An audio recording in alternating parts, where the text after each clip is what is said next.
Hey, it's Jeffrey Cranor. Want to see me and Joseph chat about our brand new novel, which is called The Faceless Old Woman Who Secretly Lives in Your Home? Well, you are in luck. We just announced a 13-city book tour kicking off on March 24th in Brooklyn, the same day our new book is released. We're so excited to get out on the road and see all of y'all. Head over to welcometonightVale.com/books for the full list of cities. And while you're on our site, pre-order the novel. That would be super nice of you because pre-ordering really helps out authors. And we're doing something pretty special for folks who pre-order. We're sending out an exclusive set of embroidered patches and an art print designed by Rob Wilson and signed by me and Joseph. Just head over to nightvale.com/books to find out how to get these very cool things. And don't forget, we also have a brand new live show touring the world starting in March, and I'm so excited to reveal to you right now, this second, that this show will be called The Haunting of Night Vale. Can a house be haunted before it's even done being built? Cecil and Carlos are about to find out. Get your tickets to this thrilling new live show at welcometonightVale.com/live. And hey, thank you. Absence makes the heart grow fonder. Fear makes the heart grow louder. And death makes the heart grow flowers. Welcome to Night Vale.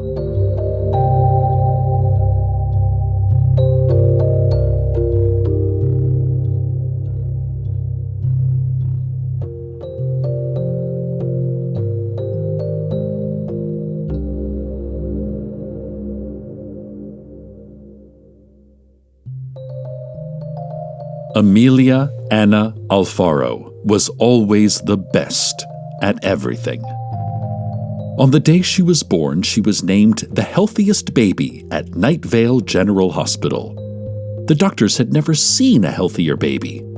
"What a healthy baby," they said, from behind a bulletproof two-way mirror as they operated the robotic arms that carefully held the infant aloft. The doctors high-fived each other, missing slightly. The trick, by the way, is to keep your eye on the other person's elbow. That or glue high-powered magnets to each person's hand. And all of the nurses cheered from dozens of feet down the hallway where they were playing with a standard tarot deck, common in most neonatal units. This cheering was unrelated to Amelia's birth. The nurses had drawn the Ten of Swords, which is everyone's favorite card. It features a relaxed man receiving acupuncture by a river. Amelia learned to walk at 4 months and to talk at 6 months. She read Plato's Republic for the first time at age 4. She taught herself German and began to write sonnets in that language at age 7. At age 10, she won her first engineering competition after designing a concrete canoe that could float, even on the most turbulent water. There is no body of water in Night Vale, so she had to prove her work using a software she wrote that generated three-dimensional models to corroborate her advanced mechanical physics formulas. She even won the state spelling bee 5 years in a row, from ages 9 to 13. Her streak was only broken when the spelling bee was canceled after the sponsors lost their dictionary. Amelia was always the best, and her mother knew it. Her mother was proud of her daughter, or rather, her mother was proud of herself for producing such a daughter, or rather, she was proud of both in a way that was difficult for her to untangle. Amelia's mother was named Yvette. Yvette could not afford much for her daughter. She worked long hours to earn the respect of her bosses, which garnered her promotions and larger paychecks. But Yvette had hit the glass ceiling. She did not want this limitation for her daughter. Her daughter would need to be smarter, more talented, and more driven than she. Yvette wanted Amelia's value to the world to be so great that no one could deny her success. Yvette recognized Amelia's specialness and pushed hard to make her even more special. signing Amelia up for athletics and adult learning classes and piano lessons. Amelia sometimes pushed against this. "Mother, I don't want to," was met with, "But you will, Amelia." "Why?" was met with, "Because I said so." "I hate you for this," was met with, "You will love me for it later."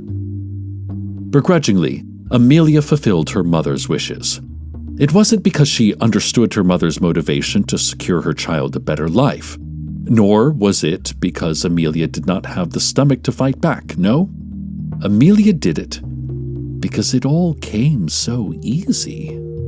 She was a black belt, a sharpshooter, an academic decathlon champion. She wrote her first novel at age 12. It was called A Golden Age for Parachuting, in which an all-Jewish female parachute team wins Olympic gold in 1936 Berlin in front of Adolf Hitler. In the publisher's rejection letter, the editor said the novel was, quote, "immaculately written. However, parachuting stories are out of vogue. Do you have anything about magical baseball players?" Amelia did. It was a novel called One Last Swing for the Tuesday Boys. But she had written it in German and did not have time to translate the Den Stockjungen manuscript because she was currently taking a course on bird husbandry. Yvette enrolled the teenage Amelia in night classes at the community college, where she took English 113, Sonnets Are for Lovers, Structural Engineering 212, Buttress is a Funny Word, and Meteorology 301. Clouds, y'all. Am I right? She earned all A's, and scores of college credits long before she even graduated high school. None of these challenges were difficult for Amelia. She was the best at everything. But her life was not perfect because of the voices. It was the voices that made life hard for Amelia. From birth, she heard the constant chatter of dozens of people. None of the voices spoke directly to Amelia. They just talked, and talked about their lives. And Amelia was afraid of the voices and what the voices might imply about herself. She found solace in puzzles, crosswords, nonograms, acrostics, cryptics, Sudoku, which I think is the one where you have to catch a bunch of marbles with a lever-operated hippopotamus. Her mother hated Amelia's puzzle vice. If she caught Amelia doing puzzles, Yvette would make Amelia go practice archery, or write poetry, or at least listen to classical music. Amelia's favorite was Van Cliburn's masterful 1961 record of Rachmaninoff's Piano Concerto No. 13, Knuckles on the Black Keys. When she was thinking through the solution of a puzzle, the voices did not speak to her. All was silent. It was her only time of peace. It was the only time her body could rest and curl up comfortably into her own thoughts. Anything that took her away from her logic problems, including music, no matter how soothing, invited the voices back into Amelia's thoughts. Amelia was accepted to several top colleges across the country, including MIT, Stanford, Rice, and the University of What It Is. But she wanted to stay near her hometown and her family, so she went to State. Hey, that's where my brother-in-law went. Go State! She was elected the youngest president of the student body ever at age 17 and graduated valedictorian 2 years later. Her friends, her professors, her mother all knew the world was Amelia's. She could become poet laureate, or a senator, or a Supreme Court justice, or a quantum physicist, but she became none of those. This is not to say Amelia was not successful, or that she amounted to nothing. It is to say the semantics of success were her own, and no one else's. Amelia became an air traffic controller. The voices never told Amelia to become an air traffic controller. They were never that specific. The voices did not tell her to do anything. They simply talked about first dates, about apartment hunting, about their grandmother's improved health, about a bad movie they sort of loved. None of the voices talked directly to her. It was simply as though she overheard conversations from lives lived somewhere else. Other people and their quotidian hopes and worries and interests. She tried seeing therapists and psychiatrists. She tried medication to stop the voices, but nothing worked. Eventually, she decided they were not harmful voices and that she was not dealing with schizophrenia. She simply heard people talking at all hours about all things, having nothing to do with her. And they never told her to become an air traffic controller. Amelia chose her own career, her own path. Others thought the reason was that it was the first job opportunity to present itself, or maybe it was her admiration of aircraft, maybe a moral sense of serving humanity through public safety and comfort. In fact, it was none of these reasons. But it should not be surprising to know that Amelia was very good at air traffic control. She was calm, clear, and efficient. The Night Vale International Airport, although when Amelia started it was just a commuter hub, has never had a high volume of plane traffic, and almost all of those are departures. There are very few arrivals.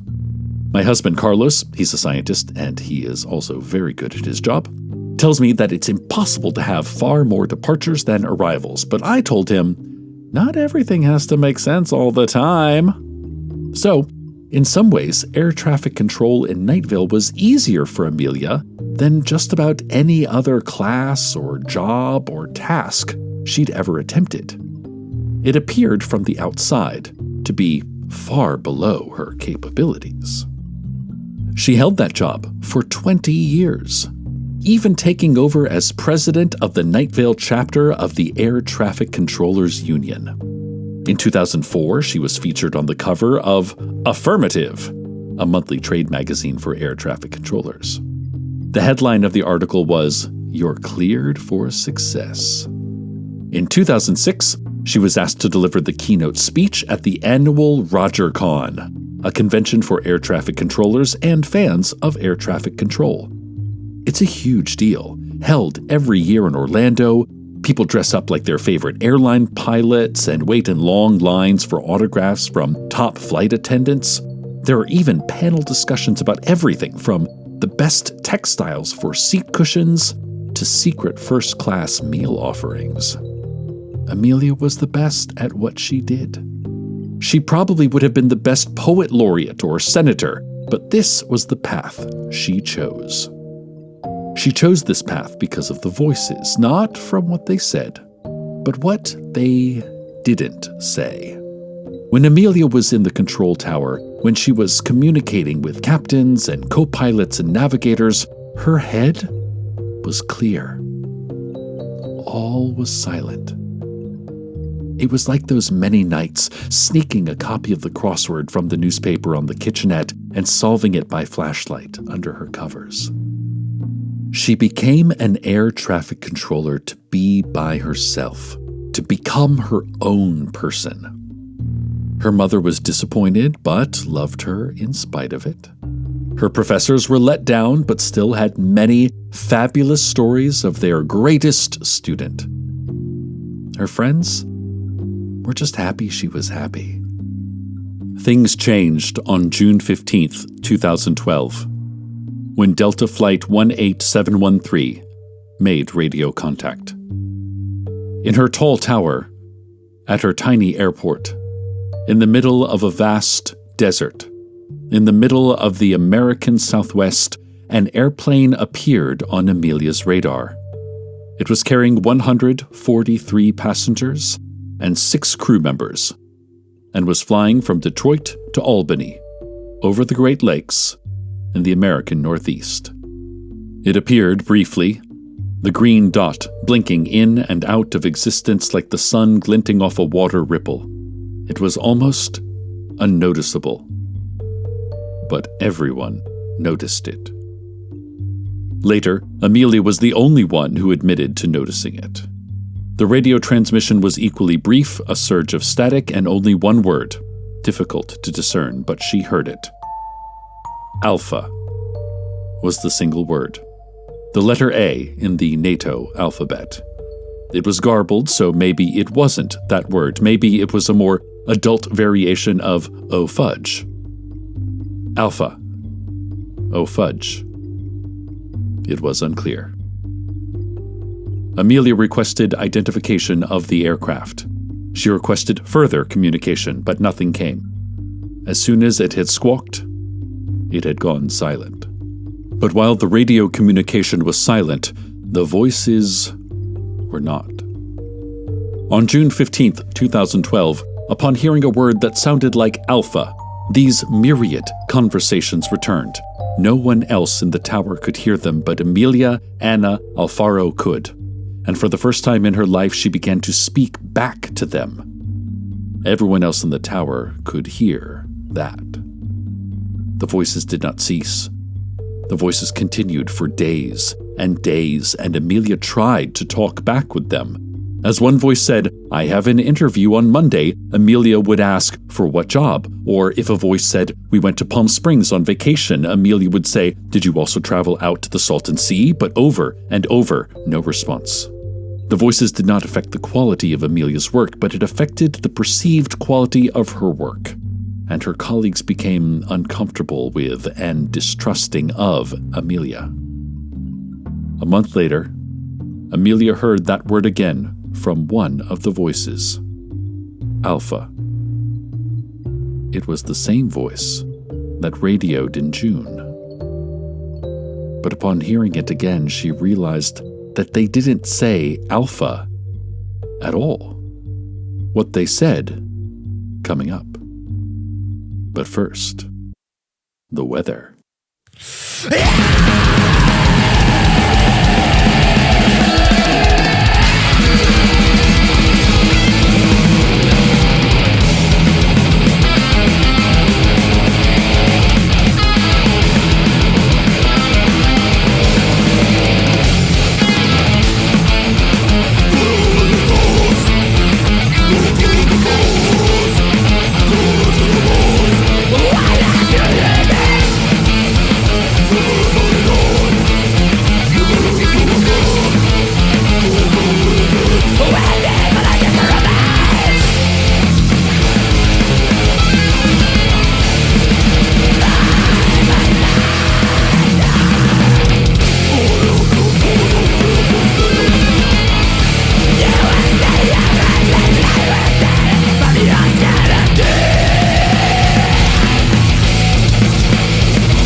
The voice had said Alfaro. The word had been truncated just as the airplane's appearance in Night Vale had been truncated. The voice saying the word was the captain of the aircraft, and he had been trying to tell Amelia something. The pilot was trying to tell Amelia that he knew her, had always known her since her birth. He didn't know how he knew her, just that he did, and he wanted to tell her he had found her. And she should find him. "Where are you?" Amelia asked the captain. "Nowhere," the voice said. "Did you land?" Amelia asked. "Yes," the voice said. "Were there injuries?" Amelia asked. "Minor," the voice said. "Do you hear the other voices too?" Amelia asked. "Yes," the captain said. "I'm with them right now." "Find us, Amelia." "Where are you?" Amelia asked again, louder, more scared than before. "Nowhere," the voice said, not like the vague concept of in no place, but no where, 2 words capitalized like the name of a specific place. Amelia felt a tap on her shoulder. It was another air traffic controller. Boss wants to see you, Amelia, they said. But Amelia did not go to see the boss. She knew. She knew her time in the tower was done. She grabbed her belongings and walked to the elevator, out across the tarmac, to a shuttle, to a parking lot, and into her car, and no one saw her again. Her friends said she always talked about going back to school to get an advanced degree. Maybe she went to Stanford, or Rice, or the University of what it is. Other friends said she had lost all touch with reality, talking to people who were not there, and maybe her mother checked Amelia into the Night Vale Asylum. Yvette says Amelia knew too much, that agents from a vague yet menacing government agency had been to her house, and that Amelia must have been taken to a secret location. Representatives from the National Safety and Transportation Bureau in Washington, D.C., came to Night Vale 2 months ago to investigate the disappearance of Flight 18713.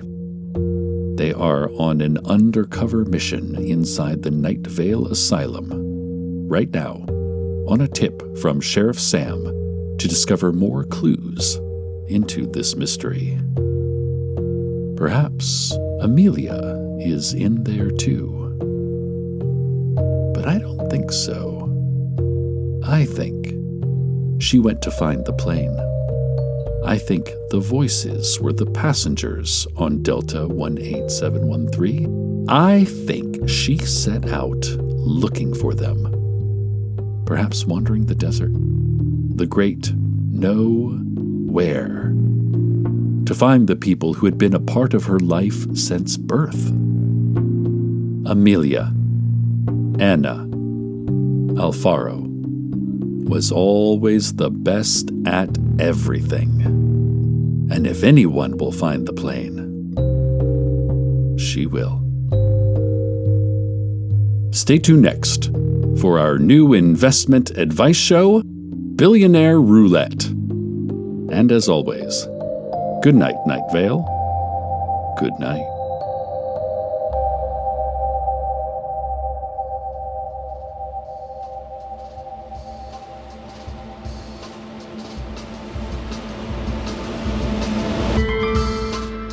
Welcome to Night Vale is a production of Night Vale Presents. It is written by Joseph Fink and Jeffrey Cranor and produced by Disparition.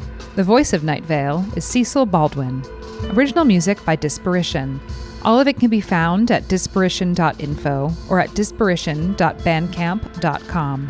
This episode's weather was Skinchanger by Skeptic. Find out more at skepticdeath.bandcamp.com. Comments, questions, email us at info@welcometonightvale.com or follow us on Twitter at Night Vale Radio. Or close your eyes in the shower and whisper your comment into the warm water. Check out Welcome to Night Vale for more info about our newly released live show recording, A Spy in the Desert, and info about our upcoming novel, The Faceless Old Woman Who Secretly Lives in Your Home. Today's proverb: love means never having to say, "You're a werewolf."